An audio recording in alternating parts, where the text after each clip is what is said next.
Hi everyone, আসসালামু আলাইকুম।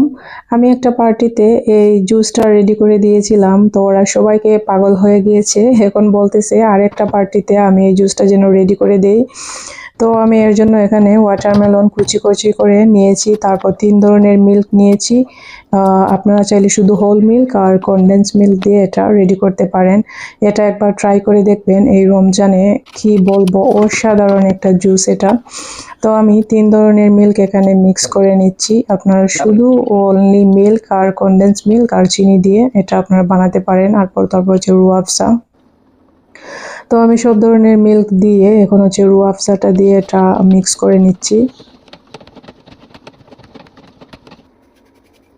তারপর দিয়ে দিচ্ছি চিনি দিয়ে এটা মিক্স করে তারপর আমি এটা রেডি করে ফেলবো। এই তো আমার জুসটা রেডি হয়ে গিয়েছে। এখন আমি টেপ লাগিয়ে এটা ফিক্স করে নিচ্ছি।